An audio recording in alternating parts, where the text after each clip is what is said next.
and quality of life. And then once you've watched the video, we will ask you which one you'd visit, which one you'd live in, and which one you'd avoid. So sit back, grab a cuppa, relax, and we hope you learned something new.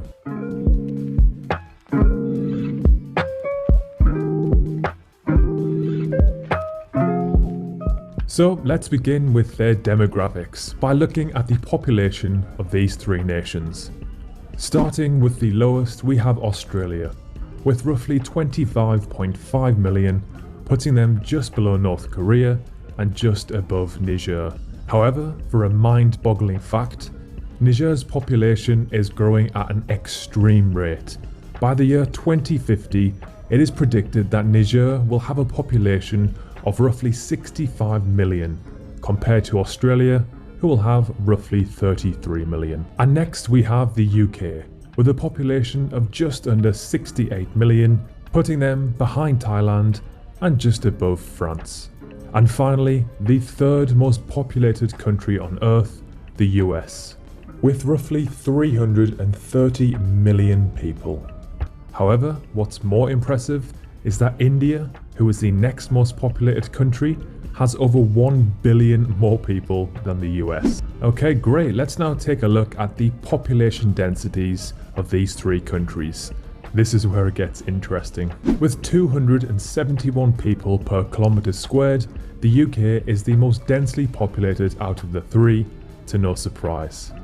Next, we have the US, with roughly 34 people per kilometre squared, which is crazy considering how densely populated cities like LA and New York City are. And then finally, a remarkable 3 people per kilometre squared, we have Australia.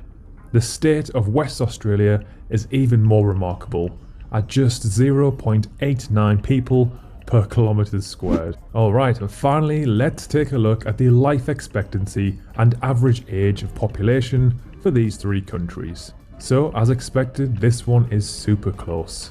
Australia takes the win for life expectancy with 82.4 years, followed by the UK with 80.9, and then just behind we have the US with 80.1. And then for the average age, the US actually takes the win here with 38.2, followed by Australia with 38.8, and then the oldest out of the three, the UK with 40.5. Cool, let's now take a look at the geography of these three magnificent countries. Starting off by looking at the percentage of their landmass that's covered by forest. So, to my surprise, the UK actually has the least, at roughly 12%, followed by Australia with 16.2%, and then finally the US with 33% of their land covered by forest. Forests are beneficial to countries because they take carbon and carbon dioxide out of the air, make the air cleaner, and provide perfect habitats for incredible animals. Next, we'll take a look at their total landmass, excluding inland and sea waters. So, to no surprise, the UK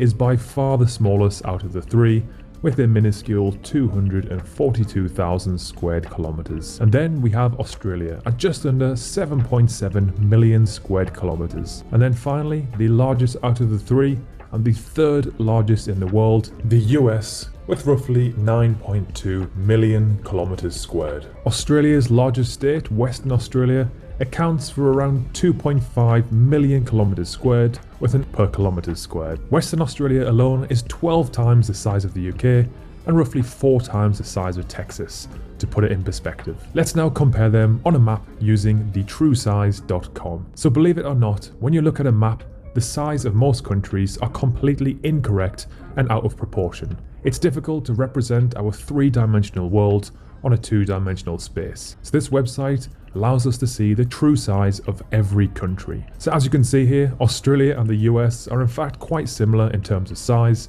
but they completely and utterly dwarf the UK. Okay, moving on to the economies of these three countries. Starting off with their total GDP.